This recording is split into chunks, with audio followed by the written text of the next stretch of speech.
Hello, I'm Princess Serena, not Princess Serena, and today I wanted to thank you for helping me reach 100 subscribers. And to celebrate, I want to share with you my pin journey. So, how I got my first pin and how it spiraled into me getting all of this and every which thing in between. And I thought it was fitting to use pins to represent the different pin eras in my life. So without further ado, let's get into it. Probably very unexpected, but the first pin to represent my pin journey is a Build-A-Bear pin from 2008. I actually first got introduced to pins because of Build-A-Bear, which is a very odd introduction, but very thankful. I was very into collecting because I collected Build-A-Bears, and then I saw some of them came with pins, so then I wanted to collect those. Next is definitely a pin that's way more expected in this video, a classic first visit to Disney World pin. I've been to Disneyland before, but my first trip to Disney World was what really opened my eyes to pins. So I had a few Build-A-Bear pins. I had max like 5, 6. I always loved going into gift shops, so of course Disney was no different. There was a million of them, and I went into one, and I saw a wall of pins. And because I already had a few Build-A-Bear pins, I was like, I need them all. So my first response was to get one from every single park, which I did, and then I got that pin, of course, and then I got some cute ones I liked, and I got a lanyard, 2 trade pins. This one says 2010 on it, and then it has the Fab 5 on it. So I had the time of my life. I was more intrigued in trading than I was on going on the rides. I remember waiting in line for Toy Story Mania. There was a huge lineup, and I saw someone with pins there, and they saw that I had a lanyard, and I was younger, so they gave me a pin for free, which was super nice. The Disney magic, That was a whirlwind of a trip for me, but that did not translate into Disney pin trading after that. But it did translate into a pin collection. Next up is this Arizona pin I got while I was in Sedona.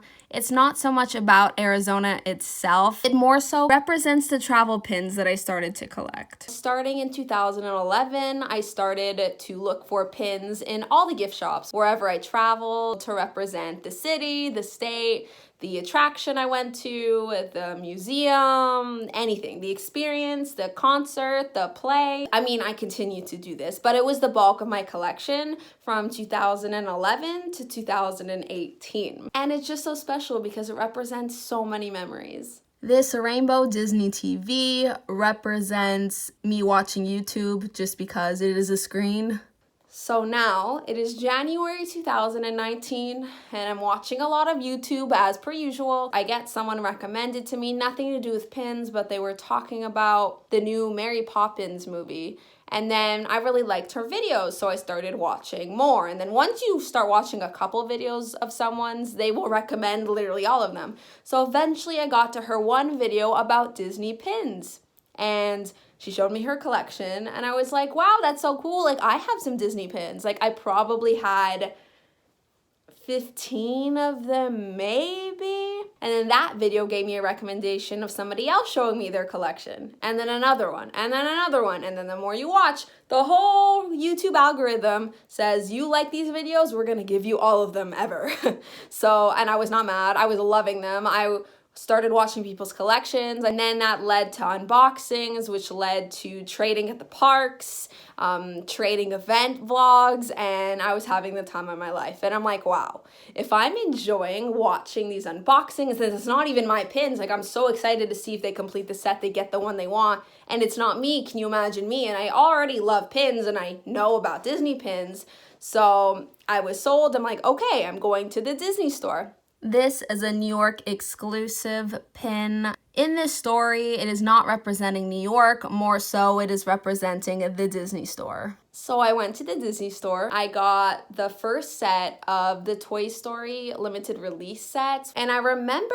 thinking like, wow, like I really wish there was a way to trade these pins in Canada, like without going to the parks. I still did not know about the online Facebook groups. However, I also wish that there was a way to trade some of my non-Disney pins, because sometimes I would be getting pin sets at these gift shops and concerts and events and all these things, and I didn't like all of them. I got it mainly for one that represented the thing, and then I just kind of had the rest. I was describing this to a friend and she was like, oh, like this app. This pin is from an app called Buns. And I was like, what is that? And she's like, well, it's not exclusively for pins, but I can imagine there will be some. So I was like, cool. And she was explaining how basically people put whatever they want for trade. And then within your area, you have it set to how many kilometers, not miles. I'm in Canada. I feel like I have a little sentence that gives away that I'm Canadian in every single one of my videos. I looked up pins and there were like a few hundred. Like I was pretty impressed.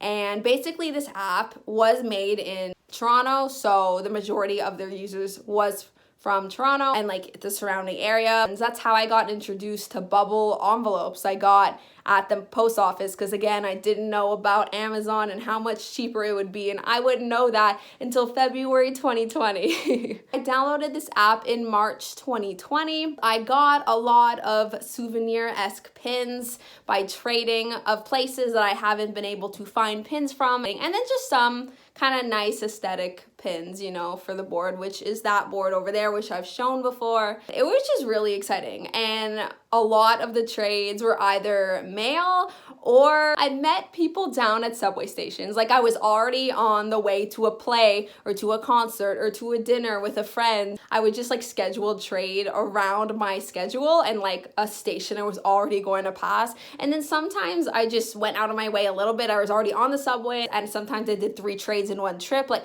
it was so thrilling, and that's kind of where the thrill of trading pins started for me, like as an adult. This pin represents me, myself, and I as an online Disney pin trader. And it's a pretty old pin that was given to computer programmers. And then it wasn't until October 2019 that I discovered there was a Canadian Disney pin trading group. This YouTuber was talking about how to trade online, and they mentioned Facebook groups, and she was American. And I was like, maybe we have one. Maybe. I would be shocked. But we did, and it was like this awesome, huge community that was so nice, and I'm so happy I found them, especially in 2020, to have that community already there and like meet these pin friends, and it was just like incredible. And I went wild. I remember the first time I went to the post office to get all the envelopes and everything, I needed like 10 of them. I made 10 trades right away. And I was so excited because I got some mystery bags, like the sealed ones from eBay. So I had some traders. I thought they were a good deal. Now I know you could get them for a lot less on the group, which I did later. Next is this limited release Trade City USA pin. This was part of a set in 2010.